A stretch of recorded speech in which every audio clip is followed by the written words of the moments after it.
اللہ اللہ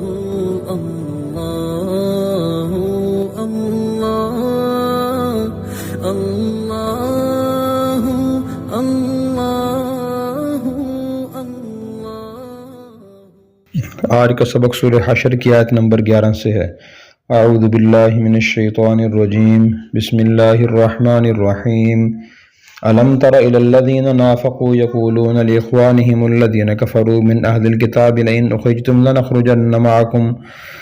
ولا نطيع فيكم أحدا أبدا وإن قتلتم لننصرنكم والله يشهد إنهم لكاذبون۔ ألم تر، کہ آپ نے نہیں دیکھا، إلى الذين، ان لوگوں کی طرف، نافقوا، جنہوں نے منافقت کی یا نفاق کا راستہ اختیار کیا ہے، دھوکے باز ہیں۔ یقولون، وہ کہتے تھے، لإخوانهم، اپنے بھائیوں سے، الذین کفروا، جنہوں نے کفر کیا، من اہل کتاب، اہل کتاب میں سے، لئن اخرجتم، اگر تم نکالے گئے، لنخرجن معکم، ہم ضرور نکلیں گے تمہارے ساتھ، ولا نطیع فیکم احدا، اور ہم تمہارے بارے میں کسی کی بات نہیں مانیں گے، ابداً، کبھی بھی، وَإِن قُوتِلْتُمْ، اگر تم سے قتال کیا گیا، لڑائی کی گئی، لننصرنکم، ہم ضرور تمہاری مدد کریں گے، واللہ یشہد، اور اللہ گواہ ہیں، گواہی دیتے ہیں، انہم لکاذبون، بے شک وہ جھوٹے ہیں۔ لئن اخرجوا، اگر وہ نکالے جائیں گے، لا یخرجون معہم، یا نہیں نکلیں گے ان کے ساتھ، ولئن قوتلوا، اگر ان سے لڑائی ہوئی، لا ینصرونہم، یہ ان کی مدد نہیں کریں گے، ولئن نصروہم، اگر ان کی مدد کریں گے، لجولن الادبار، تو یہ بھاگیں گے پیٹ پھیر کر، ثم لا ینصرون، پھر ان کی مدد نہیں کی جائے گی۔ لأنتم، تم، اشد، زیادہ ہو، رہبتاً، ڈر کے لحاظ سے، فی صدورہم، ان کے سینوں میں، من اللہ، اللہ کے ڈر سے، ذالک بانہم، یہ اس لیے کہ وہ قوم، ایسی قوم، لا یفقہون، جو سمجھ نہیں رکھتی، لا یقاتلونکم، وہ تم سے نہیں لڑ سکیں گے، جمیعاً، سب مل کر، الا، مگر، فی قرن، بستیوں میں، محصنہ، قلعوں والی، او من وراء جدر، یہ دیواروں کے پیچھے سے، ورا کا معنی پیچھے، جدار کے، جدر دیواروں کے، بأسہم، ان کی لڑائی، بینہم، آپس کی، شدید، سخت ہے، تحسبہم، آپ ان کو خیال کرتے ہیں، جمیعاً، اکٹھے، وقلوبہم، اور ان کے دل، شتیٰ، علیحدہ علیحدہ ہیں، ذالک بانہم، یہ اس لیے کہ وہ قوم، ایسی قوم، لا یعقلون، جو عقل نہیں رکھتی، کمثل الذین، ان لوگوں کی واقعے کی طرح، من قبلہم، جو ان سے پہلے تھے، قریباً، قریب میں، ذاقوا، انہوں نے چکھا، وبال امرہم، اپنے کام کا وبال، ولہم عذاب علیم، اور ان کے لیے دردناک عذاب ہے، کمثل الشیطان، جیسے شیطان کا قصہ ہے، اذ قال للانسان، جب وہ انسان سے کہتا ہے، اکفر، کہ تو کفر اختیار کر، فلما کفرا، پھر جب وہ کفر کرتا ہے، فقالا، تو شیطان کہتا ہے، انی بریء منک، بے شک میں تجھ سے بری ہوں، انی اخاف اللہ، بے شک میں اللہ سے ڈرتا ہوں، رب العالمین، جو تمام جہانوں کا رب ہے، فکان عاقبتہما، پھر دونوں کا انجام یہی ہے، انہما فی النار، کہ وہ دونوں جہنم میں جائیں گے، خالدین فیہا، اس میں ہمیشہ رہیں گے، وذالک جزاء الظالمین، اور یہی سزا ہے ظالموں کی۔ یہ آیات مبارکہ اللہ تبارک و تعالیٰ نے قبیلہ بنو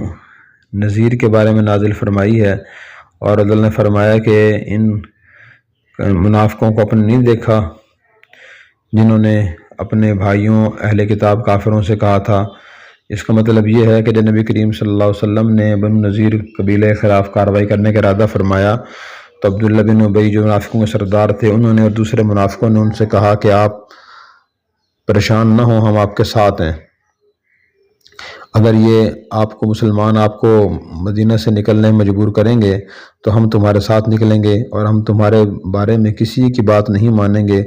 اگر تم سے لڑائی کی گئی تو ہم تمہاری مدد کریں گے۔ تو اللہ تعالیٰ نے فرمایا، واللہ یشہد انہم لکاذبون، یہ منافق جھوٹ بول رہے ہیں اور یہ جھوٹے ہیں، کبھی بھی ساتھ نہیں دیں گے۔ چنانچہ ایسا ہی ہوا کہ جب مسلمانوں نے نبی کریم صلی اللہ علیہ وسلم نے بنو نذیر کے خلاف کارروائی کی، اپنے قلعوں میں بند ہو گئے، تو منافقین نے بنو نذیر کوئی ساتھ نہ دیا، نہ تعاون کیا، نہ کوئی حمایت اور مدد کی، بلکہ وہ ان سے پیچھے ہی رہے، اور بالآخر بنو نذیر کے لوگ وہاں سے چلے گئے اور ان کو وہاں سے نکال دیا گیا۔ تو اس سے ہمارے لیے سبق ہے، فرمایا کہ جو منافق لوگ ہوں یا اپنی باتوں کے پختہ نہ ہوں، وعدے کی پاسداری نہ کرتے ہوں، کردار ان کا اچھا نہ، ان پر اعتماد نہیں کرنا چاہیے۔ بعض اوقات انسان ان پر اعتماد کر کے بڑے بڑے ایکشن لے لیتا ہے، فیصلے کر لیتا ہے اور دوسروں کے خلاف بڑی کارروائی ٹھان لیتا ہے، لیکن بعد میں پھر مدد کا دعویٰ کرنے والے لوگ مدد کے لیے نہیں آتے، جیسے بنو نذیر کے یہودیوں کے لیے مدینہ کے منافقین نہیں گئے۔ اللہ نے فرمایا لَنُخْرِجُوا لَا يَخْرُجُونَ مَعَهُمْ، اگر ان مشرکین بنو نذیر کے لوگوں کو یہاں سے نکالا جائے گا تو منافقین نہیں نکلیں گے ان کے ساتھ۔ اگر ان یہودیوں سے قتال اور جنگ کی جائے گی تو یہ ان کی مدد نہیں کریں گے۔ اگر منافقین بالفرض ان کی مدد بھی کریں تو پیٹ پھر کے بھاگ جائیں گے اور کوئی اور ان کی مدد نہیں کر سکے گا، اور اس کی وجہ یہ ہے کہ ان منافقین کے دلوں میں اللہ کے ڈر سے زیادہ مسلمانوں کا ڈر ہے، اور یہ اس وجہ سے کہ یہ ناسمجھ قوم ہے۔ سمجھدار آدمی کے دل میں اللہ کا ڈر زیادہ ہوتا ہے، بندوں کا ڈر کم ہوتا ہے، لیکن ناسمجھ آدمی کے دل میں اللہ کا ڈر خوف کم ہوتا ہے، بندوں کا ڈر زیادہ ہوتا ہے۔ حالانکہ عقل کی بات بھی یہ ہے کہ ایک آدمی کے دل میں اللہ کا ڈر خوف زیادہ ہونا چاہیے۔ اللہ کے پاس طاقت، قوت، عذاب دینے اور سزا دینے کے مواقع اور اختیارات بہت زیادہ ہیں، اتنے بندے کے پاس نہیں ہوتے۔ بندہ جو سزا دینا چاہتا ہے وہ معذور بھی ہو سکتا ہے، اپنے عہدے سے معطل بھی ہو سکتا ہے، اس کی پوزیشن کمزور بھی ہو سکتی ہے، لیکن اللہ تبارک و تعالیٰ ان سب چیزوں سے پاک ہیں، اس لیے دل میں ڈر خوف ذرا اللہ کا ہونا چاہیے۔ پھر اس کے بعد فرمایا لا یقاتلونکم جمیعا، یہ سب یہودی اور منافق مل کر تم سے اکٹھے کبھی جہاد نہیں کر سکتے۔ اس کی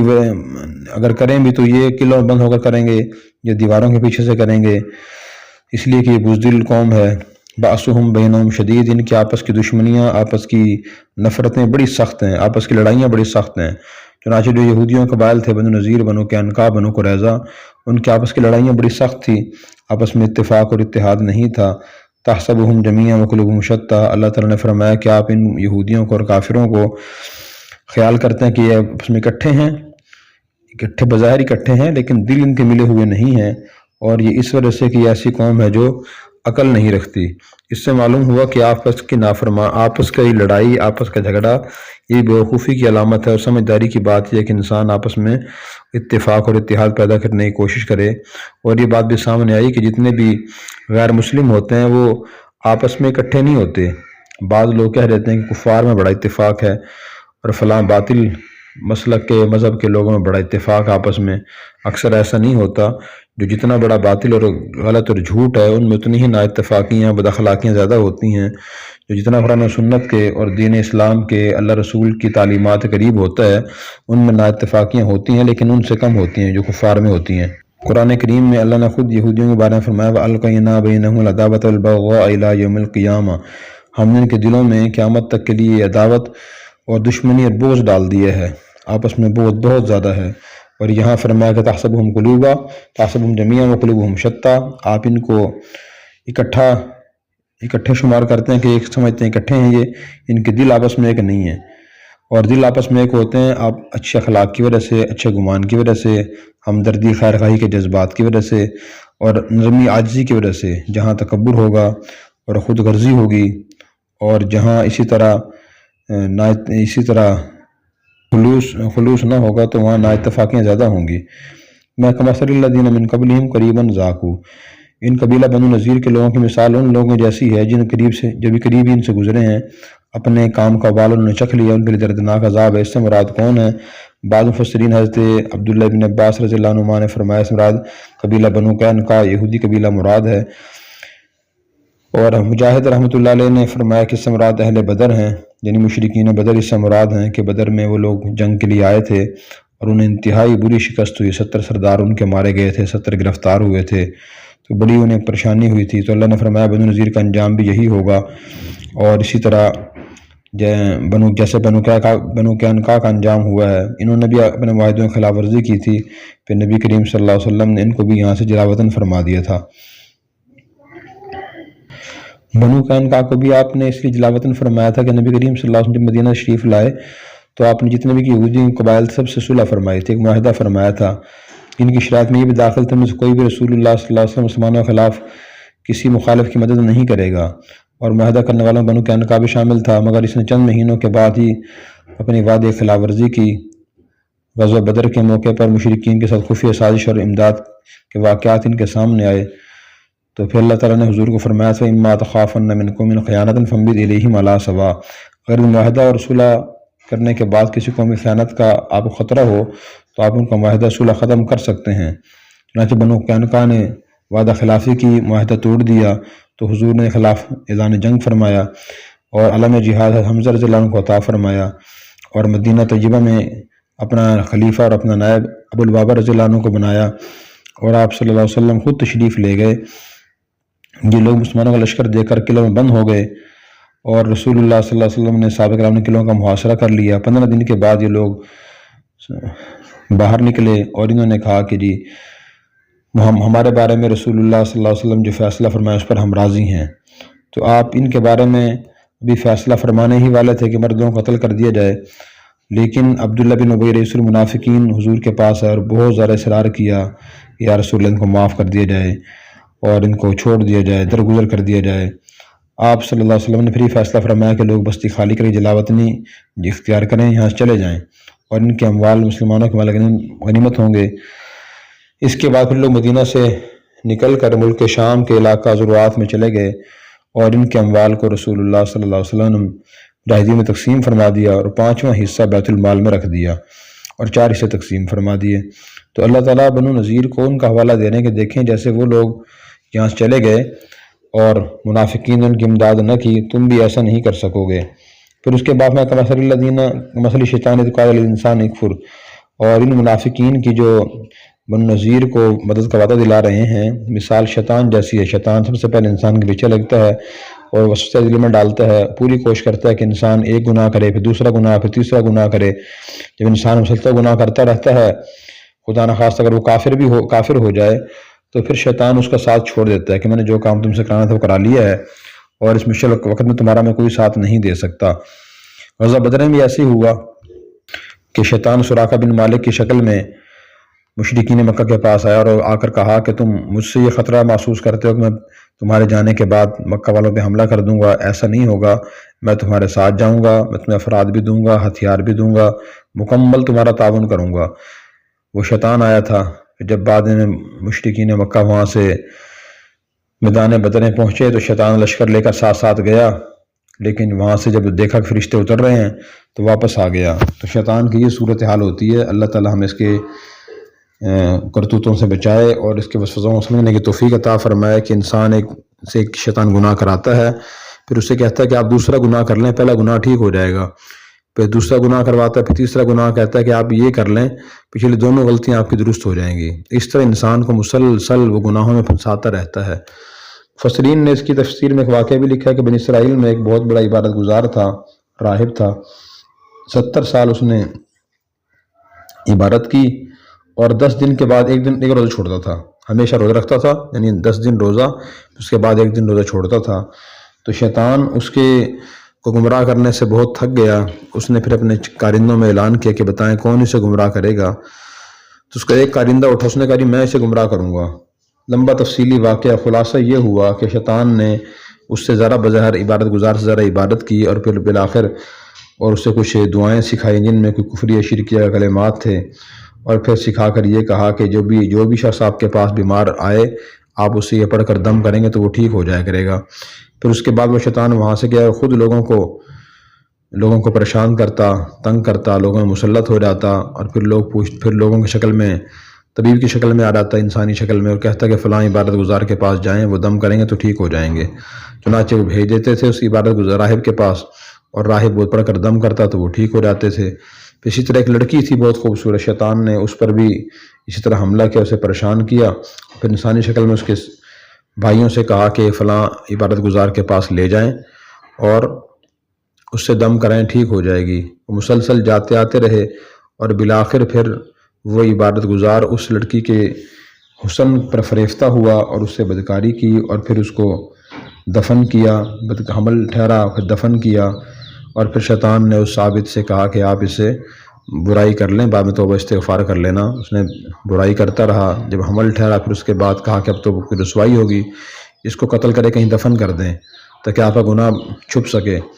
عبادت گزار نے ایسے ہی کیا۔ پھر شیطان اس لڑکی کے بھائیوں کے پاس گیا اور جا کر کہا کہ پوچھیں عبادت گزار سے کہ وہ لڑکی ہماری بہن ہے، کیا ہوا؟ تو عبادت گزار اور راہب نے کہا کہ وہ اس پر جو جن مسلط تھا وہ اسے لے گیا۔ پھر شیطان نے ان بھائیوں سے کہا کہ نہیں، جن نہیں لے گیا، بلکہ اس راہب نے اس سے بدکاری کی اور اسے قتل کیا، فلانے کا دفن کر دیا ہے، آپ جائے قبر کھدوا کے دیکھیں۔ چنانچہ بھائیوں نے قبر کھدوائی اور جا کر دیکھا وہ لڑکی وہاں دفن تھی۔ پھر وہ بھائی اس پر عبادت گزار کو پکڑ کر بادشاہ کے پاس لے گئے اور سولی پہ لٹکایا گیا۔ پھر ابلیس اور شیطان اس راہب کے سامنے آیا اور کہا کہ اب میں تمہاری مدد کر سکتا ہوں، بشرطے کہ تم میرے سامنے ذرا سر سے سجدہ کا اشارہ کر دو۔ چنانچہ وہ کہتے ہیں کہ مرتا انسان کیا نہیں کرتا، سب کچھ کرنے کے لیے تیار ہو جاتا ہے۔ اس راہب نے سر سے اشارہ بھی کر دیا، میں آپ کو سجدہ کر رہا ہوں، آپ مجھے یہاں سے نکالیں۔ لیکن ابلیس اور شیطان نے یہ کہا جو میں نے کام آپ سے کرانا تھا وہ کرا لیا ہے، میرا کام مکمل ہو چکا ہے، اب آپ جانے اور اللہ جانے، میں کچھ آپ کا تعاون نہیں کر سکتا۔ اس لیے انسان کو اپنے دل میں آنے والے ہر خیال کی پیروی نہیں کرنی چاہیے اور ہر قسم کے آدمی کے مشورے عمل نہیں کرنا چاہیے، بلکہ متبع سنت بعمل جو عالم ہو ان سے مشورہ کرنے کے بعد ہی کوئی کام کرنا چاہیے۔ بہت سے کام انسان کی نظر میں بظاہر جائز معلوم ہوتے ہیں، عام انسان کو جائز نظر آتے ہیں، لیکن حقیقت میں وہ جائز نہیں ہوتے۔ اسی طرح کسی گناہ میں جان بوجھ کے مبتلا نہیں ہونا چاہیے کہ میں بعد میں توبہ کر لوں گا، چلو دوسرا گناہ کر لوں پھر پہلے سے نکل جاؤں گا، ایسا بھی نہیں کرنا چاہیے۔ ایسے وساوس شیطان کی طرف سے ہوتے ہیں اور انسان کو مزید دھنسانے کے لیے ہوتے ہیں۔ اللہ تعالی ہماری حفاظت فرمائے۔ اور اگر آپ نے ابھی تک ہمارا چینل سبسکرائب نہیں کیا تو فوراً سبسکرائب کیجئے، ساتھ ہی بیل آئیکن پر کلک کریں تاکہ مزید آنے والی ویڈیو ہے وہ آپ کو وقت پر ملتی رہیں۔ اللہ حافظ۔